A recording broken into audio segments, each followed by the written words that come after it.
Bonjour à tous, j'espère que vous allez bien. Donc on se retrouve ici pour une nouvelle vidéo favoris, mes favoris du printemps. Vous savez que je fais mes favoris chaque saison.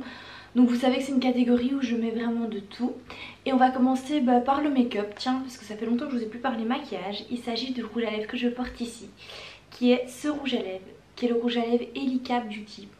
Alors moi, si vous me suivez depuis un petit temps sur la chaîne, vous avez dû pas me voir très souvent avec du rouge. Et j'avais reçu ce rouge à lèvres dans la box Flawless Box, qui est un rouge à lèvres donc éco-solidaire, vegan, donc il est non testé sur les animaux, il n'y a pas de matière animale, il n'est pas labellisé bio, mais la composition est vraiment nickel, ils utilisent que des ingrédients végétaux et naturels.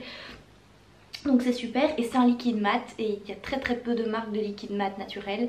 Je sais bien qu'elle est lip tint aussi de chez Nuo, que j'aimerais beaucoup tester. Mais voilà, la couleur me faisait un peu peur parce que comme je dis, je suis pas du genre à porter du rouge.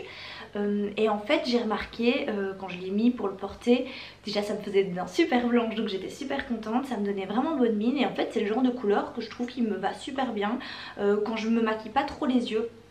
Parce qu'en fait moi au niveau du maquillage j'ai l'habitude de maquiller pas mal les yeux et moins ma bouche. Et quand je me maquille la bouche c'est plus des tons beige, rose éclair ou au pire du marron. Mais le rouge ça a jamais été mon truc. Et là franchement trop chouette découverte. Il tient hyper bien, il est hyper, il n'assèche pas trop les lèvres malgré qu'il est mat. Il s'applique super bien, il a vraiment un beau fini sans avoir les lèvres en mode complètement desséché. J'ai porté ce rouge à lèvres hyper souvent ce printemps, même un peu cet hiver, et je ne suis pas prête de m'arrêter et je pense peut-être que quand il sera fini je me le rachèterai parce que j'aime beaucoup le rendu qu'il a. Ensuite, en deuxième favori, c'est un podcast. Je vous parle jamais de podcast alors que j'en écoute de plus en plus. Il s'agit des podcasts de Joséanne. Alors j'arrive 3000 ans après la guerre parce qu'elle a commencé ce podcast il y a 1 an, 2 ans, mais peut-être même plus. Mais moi je les ai découverts ce printemps et franchement j'adore. Donc le nom des podcasts ça s'appelle Simplicité, Bonheur et Slowpreneur. Je sais pas si vous connaissez Joséanne, si vous ne la connaissez pas, allez la suivre sur Instagram et sur YouTube.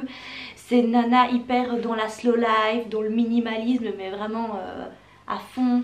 Je pense qu'elle est végane et voilà, et elle a monté toute son entreprise autour de ça, autour de des choses un peu plus ésotériques, autour du minimalisme et tout ça. Donc au niveau du slowpreneur comme elle dit, parce qu'en gros elle a monté son entreprise sans viser la croissance, sans viser l'accumulation, en visant le bien-être des gens qui consomment on va dire à son entreprise et d'elle-même en fait. Et du coup dans ces podcasts ça dure en moyenne 1/2 voire même 3/4 d'heure. Moi je mets souvent ça quand je vais balader en forêt, ça me fait beaucoup réfléchir. Et elle parle de plein de thèmes, elle parle des amitiés, elle parle comment avoir une bonne entreprise tout en prenant soin de soi, elle parle des petits coups de mots aussi qu'elle peut avoir. C'est vraiment des thèmes complètement... Il y a plein de thèmes, donc elle aborde autant sa vie de couple que sa vie professionnelle. Et franchement si vous êtes un peu comme moi, ben voilà, si vous aimez un peu tout ce qui est le minimalisme, tout ce qui est la nature, si vous voulez lancer votre entreprise mais qui est en rapport avec la nature et justement le slowpreneur comme elle dit ça, franchement écoutez ces podcasts, c'est hyper inspirant. Et en plus elle est hyper elle est québécoise, moi j'adore l'accent québécois, j'adore écouter ça, du coup c'est hyper agréable à écouter, elle est très douce et franchement j'aime beaucoup, ça a été une super découverte pour moi. Donc ces podcasts ils sont téléchargeables gratuitement sur son site, je vous mettrai de toute façon le lien en barre d'infos pour les télécharger, il suffit de les télécharger en format MP3 et c'est gratuit. Ensuite je vais vous parler d'un coup de cœur d'amour. Il s'agit de cette petite salopette, je vous ferai un close-up pour que vous voyez mieux, de chez Horta Store, hein, pas étonnant. Franchement si vous me suivez depuis un petit temps, vous voyez que tous les vêtements neufs que j'achète, généralement c'est Horta Store.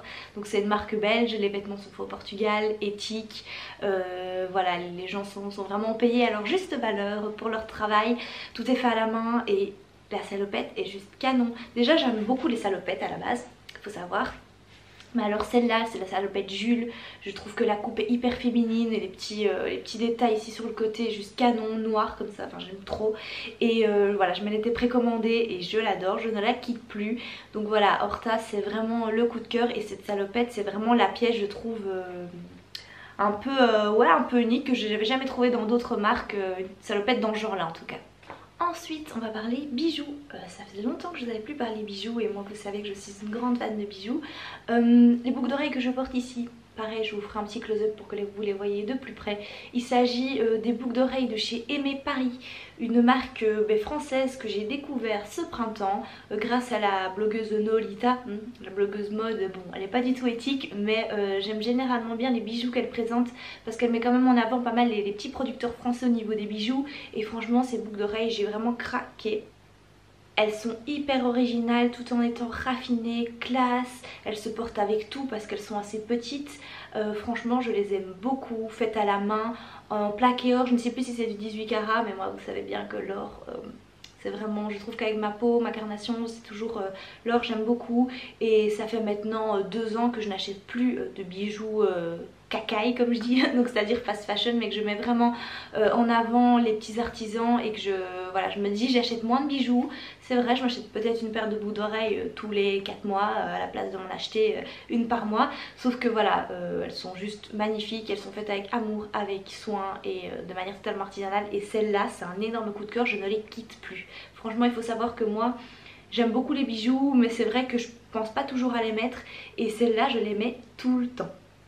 Mon dernier favori, et oui vous allez vous dire déjà à la fin, mais j'ai décidé de faire mes vidéos favoris un petit peu plus droit au but on va dire, en mettant vraiment voilà un point make-up que j'aime bien, un point soin, un point un peu plus style podcast série et un point bijoux, voilà. Mais ce sera peut-être même pas tout le temps comme ça à chaque favori parce que j'aurais peut-être pas spécialement acheté un bijou, j'aurais peut-être pas découvert un nouveau podcast, mais moins m'étaler sur les cosmétiques parce que je vous en parle déjà beaucoup de mes avis cosmétiques sur Instagram, je vous en parle beaucoup en vidéo produits terminés, des produits que j'ai vraiment aimés.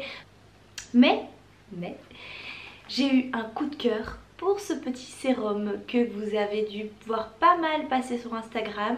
C'est le sérum de chez Chaud, le Hydratance à l'acide hyaluronique. Je n'ai pas de mots. Moi qui ai la peau sèche, cet hiver il me fallait vraiment un truc.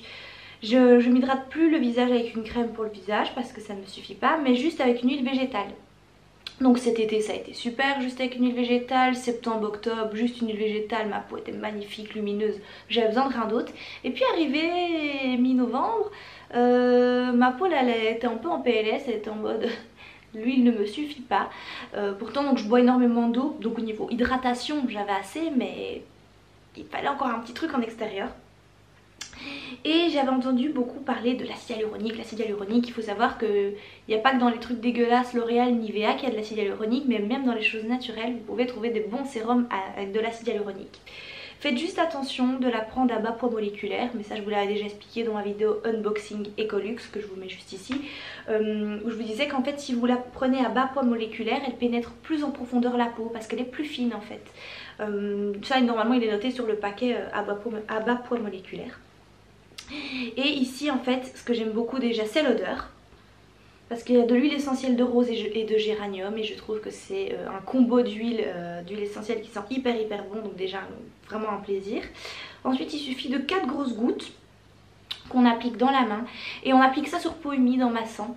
C'est vraiment très laiteux, très aqueux, donc ça pénètre très vite sous la peau. Et ensuite seulement je mets mon huile végétale.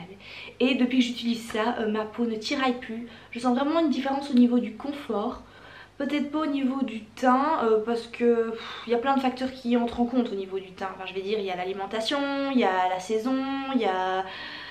Si en plus j'ai fait une petite cure détox ici au début du printemps, donc ça fait ressortir des boutons. Mais bref, au niveau du confort et de l'hydratation de ma peau, ça est génial. Franchement j'ai vraiment senti une grande différence. Alors il descend peut-être un peu vite parce que j'utilise au final que 4 gouttes le matin et il est déjà à la moitié. Donc ça j'avais entendu sur la chaîne de Bourrique que ça descendait très vite malheureusement. Mais sinon l'efficacité était vraiment au rendez-vous, application comme je dis c'était très laiteux et la peau boit littéralement le sérum. Packaging en verre, fait en France, voilà. Que dire, j'ai vraiment adoré ce sérum. Donc Donc voilà, c'en est terminé pour cette vidéo favori du printemps. J'espère comme d'habitude que ça vous aura plu et que vous aimez bien que j'aborde différents sujets dans les vidéos favoris. Et n'hésitez pas à me suivre sur Instagram de toute façon pour voir mes achats, mes découvertes, mes petits flops aussi. Parce que j'aime pas trop en parler en vidéo YouTube de mes flops, mais sur Instagram quand un produit me plaît pas, je vous le dis clairement. Et voilà, à la prochaine!